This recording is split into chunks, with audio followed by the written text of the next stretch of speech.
Hello everyone, welcome back to my another video and in this video will be covering economies important curves जो कि याद करने में थोड़ी सी प्रॉब्लम होती है हम लोगों को। बट आज इस वीडियो को देखने के बाद आई गारंटी आप लोगों को कभी प्रॉब्लम नहीं होगी। तो देखो, मैं कोई ट्रिक ऐसे नहीं बताती, कुछ अलग से आपको याद रखना है, इसी के थ्रू आपको पता चल जाएगा देखते के साथ ही। देखो, हमारा लाफर आ रहा है, लाफर से हम क्या बना सकते हैं, लाफ, और हंस कौन रहा है ये याद रखना बस। निर्मला सीतारमन जी हंसने लग रही है, निर्मला सीतारमन जी, वो शी इज़ लाफिंग।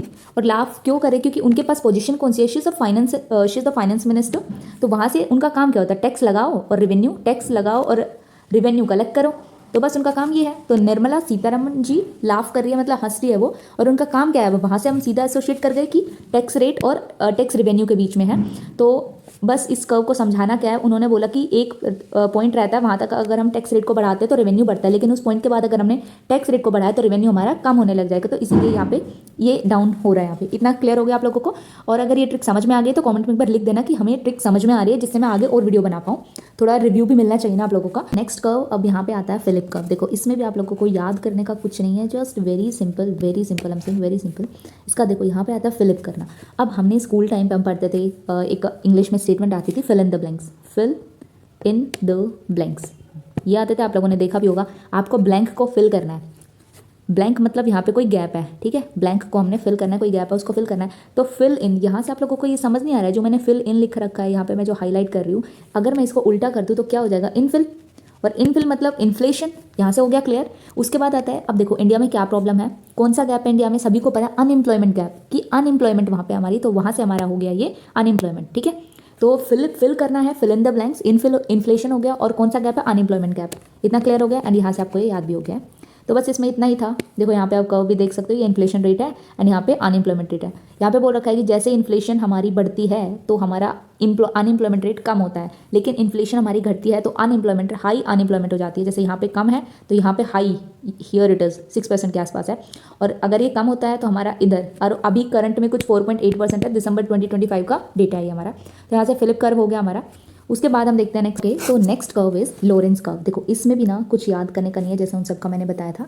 यहाँ से आपको नाम से समझ में आ रहा है, लो, लो का मतलब क्या होता है, जीरो। तो इसमें एक जीरो डिजिट रहेगी और हाई में हो जाएगा वन। डिजिटल में तो वही रहता है ना, वन और जीरो। तो इतने से लो से जीरो समझ आ रहा है कि लो मतलब जीरो बैटरी हो गई, और वन हो गया, हाई बैटरी हो जाएगी उसकी। तो इतना समझ में आ गया लोरेंस कर्व। अब देखो यहाँ पे हम कैसे याद करेंगे कि लो रेंज, एक तो हमारी, एक लोग बोल रहे कि ये तो हमारी रेंज से ही बाहर है, रेंज से लो है, मतलब बस हम नहीं खरीद सकते, हमारी रेंज से बाहर है, तो लो रेंज, ठीक है। और एक बोल रहा है कि भाई लो तुम रेंज रोवर लो, तो एक से बोल रहा है कि रेंज रोवर लो, ठीक है। और एक बोल रहा है कि हमारी रेंज से बाहर है, तो जो रेंज रोवर लेगा वो तो अमीर होगा, और जिसकी रेंज से बाहर है वो गरीब होगा। और लो मतलब यहाँ पे जिसकी रेंज से बाहर है उसका जीरो हो जाएगा, और जिसकी रेंज से, मतलब रेंज के, जो रेंज रोवर खरीद रहा है दैट इज़ वन। तो यहाँ से इतना तो आप लोगों को समझ में आ गया है कि जब जीरो रहेगा तो कोई भी नहीं खरीद पाएगा, then it is perfect equality. लेकिन वन, एक के पास एक तो खरीद नहीं पा रहा है और एक के पास एक है, मतलब वो खरीद पा रहा है, वो रेंज रोवर खरीद रहा है, उसने तो इनइक्वालिटी क्रिएट कर दी ना। तो यहाँ से हो गया परफेक्ट इनइक्वालिटी। तब ये वन रहता है और जीरो है, तो ये इसकी वैल्यू लाई करती है 0 to 1।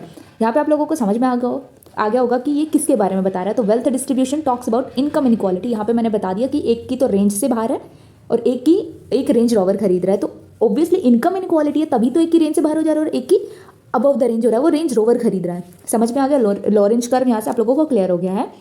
और इसको गिनी कोफिशिएंट बोला जाता है 0 से 1 की रेंज को। इतना हो गया। अब नेक्स्ट कर्व मैं अभी आप लोगों को बताने वाली हूँ, next curve that is Kuznets curve, Kuznets curve. इसका अब कैसे याद रखना है, किस किस के बीच में रिलेशनशिप बता रहा है, बड़ा इजी ट्रिक है इसकी। नाम से ही आपको समझ आ रहा है, नट्स। और नट्स कौन लोग खरीदते हैं, नट्स लाइक हो गया, आलमंड्स हो गया, एंड पीनट्स तो चल नॉर्मल खरीद रहा है, पीनट्स हो गया, कैश्यू नट्स हो गया, एंड एप्रिकॉट हो गया। तो ये सारी चीज़ जो होती है अमीर लोग खरीद सकते हैं। अमीर लोग क्यों खरीद सकते हैं, क्योंकि इनइक्वालिटी क्रिएट हो रखी है। तो यहाँ पे आप लोगों को समझ में आ गया, नट्स कौन खरीद सकते हैं, अमीर लोग खरीद सकते हैं। अमीर लोगों की इकोनॉमिक ग्रोथ हाई है, इसकी वजह से वो खरीद सकते हैं, गरीब लोगों की नहीं है। तो यहाँ से इतना समझ आ गया ये किसके बीच में आ रहा है, इनइक्वालिटी एंड इकोनॉमिक ग्रोथ के बीच में है, इकोनॉमिक ग्रोथ के बीच में। अब लो रेंज और इसमें कंफ्यूज मत हो जाना, उसको मैंने अलग तरीके से बताया, इसको अलग नट्स से एसोसिएट करेंगे। नट्स है, अमीर लोग नट्स खरीद सकते हैं, गरीब नहीं खरीद सकते, इसने इनइक्वालिटी क्रिएट कर दी। और अमीर लोग क्यों खरीद पा रहे हैं, क्योंकि उनकी इकोनॉमिक ग्रोथ अच्छी है, इसी की वजह से। और इसको इतना समझ में आ गया, मैं आपको इसका एक बार ग्राफ भी बता देती हूँ, थोड़ा समझ में आ जाएगा। यहाँ पे मैंने किया है, एक कर्व बना लिया, इसको मैंने इकोनॉमिक ग्रोथ माना है इधर, और यहाँ पे मैंने इनइक्वालिटी माना है। अब उन्होंने क्या बोला है कि ये इन्वर्टेड यू शेप्ड रहता है। व्हाट ही सेज, उन्होंने कुज़नेट्स जी ने क्या बोला था, एक पॉइंट तक जब हमारी इकोनॉमिक ग्रोथ ऐसे बढ़ती है ना, ये बढ़ रही है यहाँ पे, तो इनइक्वालिटी भी हमारी बढ़ती है। यहाँ पे जाके बढ़ गई। लेकिन एक ऐसी पीक पॉइंट आता है, उसके बाद जब इकोनॉमिक ग्रोथ बढ़ती है ना, तब हमारी पर कैपिटा, यहाँ पे इकोनॉमिक ग्रोथ को हम पर कैपिटा इनकम से भी ले सकते हैं, लेकिन जब हमारी पर कैपिटा इनकम बढ़ रही है तो उस पॉइंट के बाद इनक्वालिटी कम होने लगती है। क्यों? इसको हम इस तरीके से ले सकते हैं। पहले हमारी पहले कुछ लोग यहाँ पे एग्रीकल्चर में इन्वॉल्व थे एंड कुछ लोगों ने बोला कि हम एग्रीकल्चर छोड़ के इंडस्ट्री में जा रहे हैं, वहाँ पे अपना स्टैब्लिश करेंगे कुछ। तो अब ऑब्वियसली इन लोगों की पर कैपिटा, जो इंडस्ट्री में गए उनकी पर कैपिटा इनकम बढ़ गई है, लेकिन एग्रीकल्चर वाले की नहीं बढ़ी है। तो इकोनॉमिक ग्रोथ हो रही है और यहाँ से उन दोनों के बीच में इनक्वालिटी क्रिएट हो गई।